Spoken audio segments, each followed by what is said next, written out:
Ever wonder if your own parents could actually be bots? Yep, Fucking insane. that's key. Topic, that's what matters most. Sensitive. There are people who, because of this, for example, have really serious breakdowns, right? I, for example, realize something, right? And I think this is my own family member talking such bullshit. Honestly, it's the closest people and you think, fuck, how does something like that even fit in your head? You shouldn't start by trying to change your parents. It's impossible. A bot doesn't change. That's the whole point of the game. You can't change the bot. You can only stress the bot out. It might put on some kind of mask. If it doesn't change, a basic thing is working through the bits. Look, the first task for the player, one of the very first tasks, is to accept your parents. Here, some guys have really tough lives when their parents are abusers, sadists, criminals, alcoholics, drug addicts, or their mothers are insane. It's a whole quest just to solve this problem. If your parents were heroes and you were a hero too, that would be a very difficult game. Your parents will live their own lives and you will have complete freedom. You might not even be able to handle it. Charismatically, so to speak, with a certain drive. Yes, I also want to point out that I'm glad that even esotericism is reaching these layers of society now. And it's being accepted, let's put it that way, which is definitely a plus.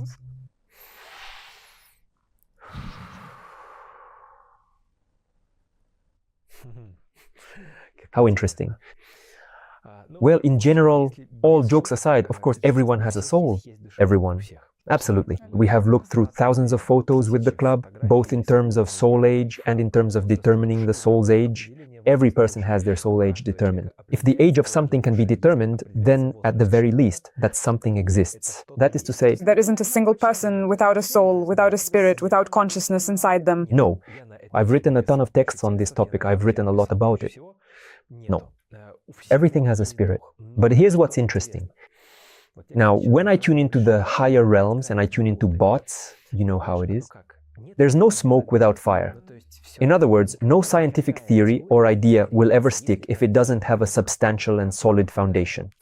There is always some kind of underlying base, a certain solid foundation. Because right now I'm tuning into, as they say, the collective sum of souls across the whole planet. I can clearly see that some of them are really manifested.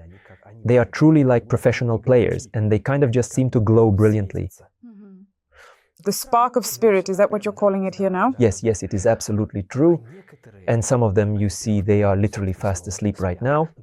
That is to say, they do still possess a basic spark. Everyone Has a basic spark, everyone. But they are really asleep. They are just asleep. Regarding this asleep concept, in your course you mentioned that they Are playing a role. In this case, they really are playing a role. And moreover, their spirit, I would even say, consciously does not wake up. This is an interesting topic. Because it's as if it wants to go through exactly this experience of playing this so-called conditional bot. And this is essentially a game played by mutual agreement, with those who in this video are called players. I Just hadn't seen it so clearly before. This profound boundary, the realization that there really are some gentle souls who don't even need to wake up at all. For me, this is honestly something of a revelation right now. That's their plan. Their plan is to live here. This sort of, this life, this experience, without waking up, and to actually be bots. Naturally, they'll die, and they'll remember all of it. But that's really their plan. And this is only possible in a world where esotericism, where all these spiritual topics aren't so widely popularized among the masses that you simply can't stay asleep anymore. there's just no Chance anymore. It's only possible in those kinds of worlds. I'll be honest, people like that, it's like they're already becoming a thing of the past. For this world, for this earth, we've already talked about this.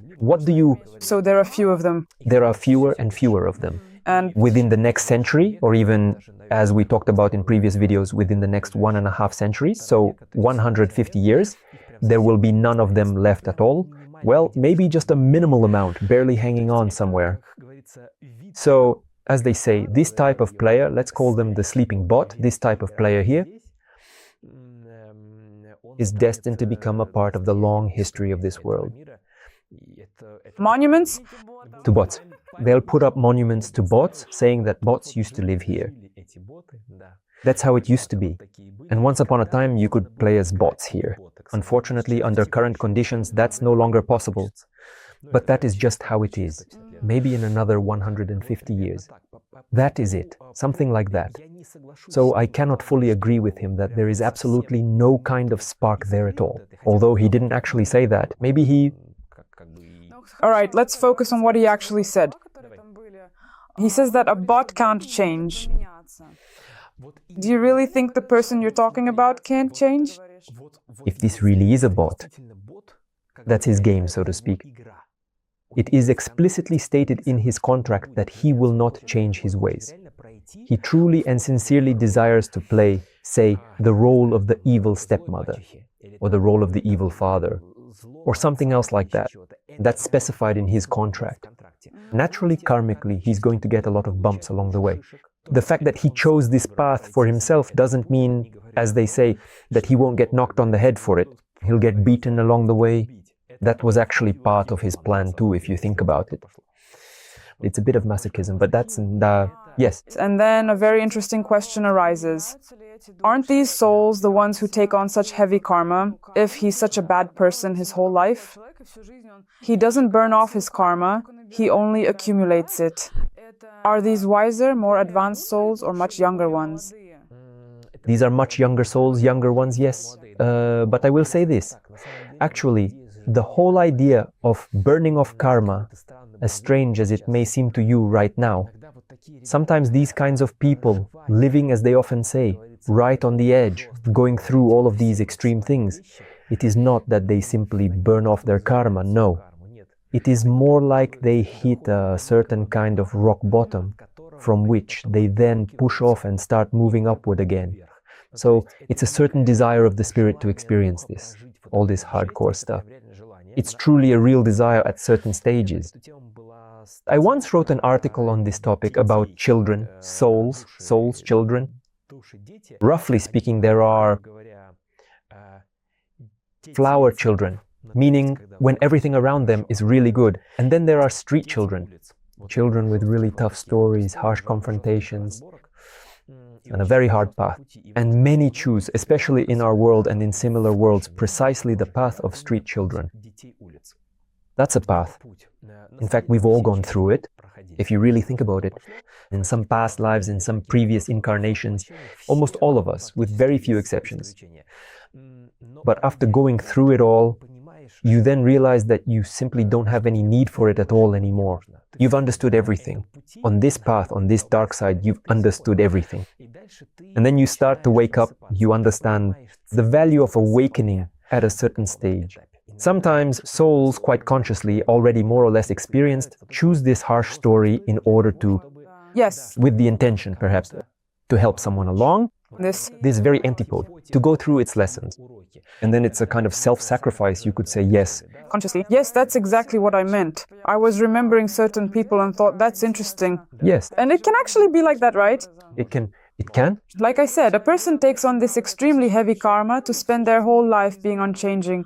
Well, a bad person, so to speak, not the best at least. And for those who interact with them, these... to bring such interesting lessons into their lives.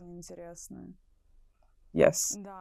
All right, then look, here's another question. I'd also like to make sure that after our video, people don't go and... Yes, that's right. Danila also agrees that all of this exists. Let's not go and start calling our parents and everyone else bots and so on. So our parents could be bots. Well, how do you tell really that this is actually... I really don't like the word bot, to be honest. It is important to recognize that this is a person, a soul, who has chosen such a fixed and unchanging life path, in some specific unchanging form as opposed to just... Well, obviously our parents are generally more crystallized in their minds and more heavily influenced by their own long-held beliefs and so on. And that's quite logical because they've already lived their lives and have shaped their identities and perspectives in a certain way. So how can one truly distinguish between these two different states? But that doesn't mean they can't change if they want to, or that their sparks are weakly expressed. And so it goes. And perhaps the journey they have experienced throughout their lives was quite peaceful and harmonious. And with many changes, they also went through their own unique challenges. Their own path, their own inner work, it's just from our perspective. It might seem to us, oh, what are they even like? Compared to us, they don't work on themselves, they don't change, and so on. But that's not entirely accurate. I just want to somehow define it, like, yes, this person is definitely stagnant, static, or rather that's the more accurate word, and this one is not. Maybe they're just slower or more gradual or simply different in some way. But again, look, if we're talking about, oh, right, how do you actually do that? That is the technique for determining luminosity. This is what I've talked about many times after my main school. There is what's called post-course training. There are a number of techniques there.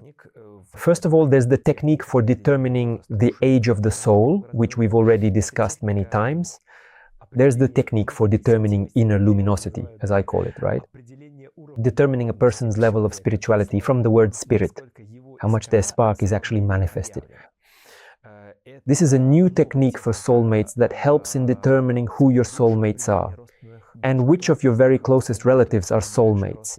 Who is a kindred spirit to you, who is just an acquaintance, and so on and so forth. This is also the technique for determining your true personality, your spirit, who you really are there, what you do there, how you live there, what you are involved in, and so on and so forth. These are my 4 primary and essential focus areas after completing the course training. And there is a specific technique, a real method for determining luminosity from a photograph. My wife and I have been practicing it for almost 12 years now, since the very first days of the school. So it can be used. By the way, it's not that complicated and it's foolproof. Here it is basically, if the age of the spirit is still there. There can be plus or minus 20% errors out of 80% correct, but here it's a solid 99. This is actually the most refined technique I have. And with it, you can literally take any person and scan them for this, specifically the manifestation of the spirit in their physical body. That's one option. So, you see, but you need to learn how to do this. If you don't actively learn and just observe everything from the outside, so to speak, well, as they say, a bot, let's call it a bot, it really doesn't change at all. I mean, just try to remember what this person was actually like. Think back to 10 years ago, 20 years ago, or even 30 years ago. His opinions never seem to change, his habits never change, and his hobbies never change. And in fact, he doesn't really have any hobbies at all. Because in order to have a hobby, what is it that you actually need? You need something, that spark, that certain energy. Because a hobby is a kind of creativity in any case. And he has neither creativity nor anything else. He just works there, you know, as an electrician, a plumber, his whole life, and that's it. And he doesn't do anything else. I have nothing against electricians or plumbers, of course. Those are absolutely wonderful professions. Without them, we would have long since drowned in filth. Let's put it that way. And our lights would have been going out a long time ago, and so on and so forth. But there are simply a number of professions where, in principle, you don't really need to develop yourself all that much. Well, I mean, more or less, it's still all the same, year after year and year after year.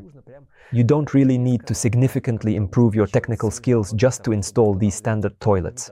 Of course, they do change. The shape changes a little. The drains, let's say, the shape of those drains changes. But still, it's pretty much the exact same situation. I often notice this in similar professional fields where constant development isn't strictly necessary.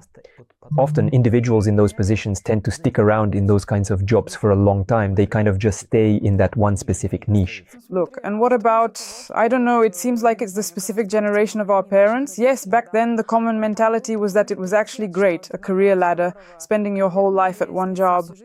Now we can just freely transition from one job to another every single month. Or start a new business, a new profession, something else. But for them, that was valued, those were different values, yes. Or that, on the contrary, it was respected when someone dedicated their whole life, for example, to one profession. Yes, maybe it was a simple job, but they dedicated themselves to it. Yeah. About hobbies as well. Again, nowadays we have abundance. Kids go to 10 different clubs, right? But back then that wasn't the case. There weren't the financial means, it just wasn't possible. There just wasn't that kind of abundance overall. For example, for some grandmothers now, sitting and watching TV shows and soap operas, that's also a hobby. That's a hobby too, yes. And with our own paradigm, we might look at it and, oh, but that's definitely a bot, you know? Like from the TV to their job, that's all there is. As you can clearly see, many people have this kind of ego in this area, wanting to judge others. I am the good one and they are all just bad. Even though they might just be different, that's also not an indicator of these hobbies. It's not an indicator. I'm just trying now, at least, to somehow outline what a person should do if they simply don't know how to feel. Because the most accurate thing is there's a technique that shows very clearly, right down to the percentage, you can literally measure the manifestation of spirit in percent. Or on the contrary, the number of blocks, yes. But if that's not available, then what should a person do? Somehow try to combine a number of parameters. And so, what I'm talking about now is simply a set of parameters. It's not an indicator. It's just a set of parameters. For example, a person, all their life, they don't want to develop at a single professional career path and they have absolutely no hobbies, absolutely nothing else to speak of.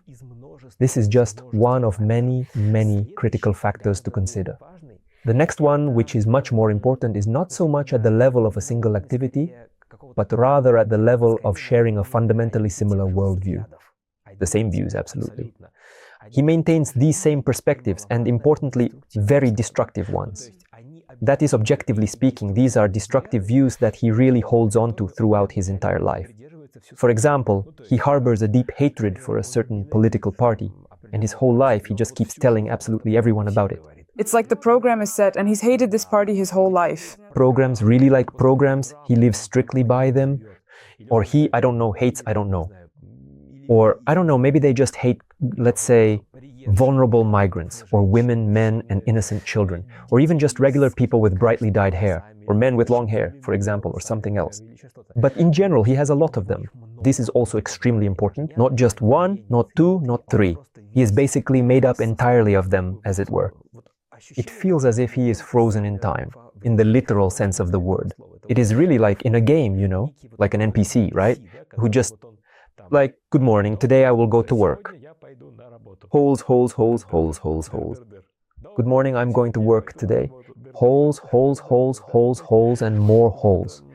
That is to say, it all originates from him. This gives the feeling of something specific, a sort of programmed life. It is simply the same actions, the same views, and the same things that he does every day.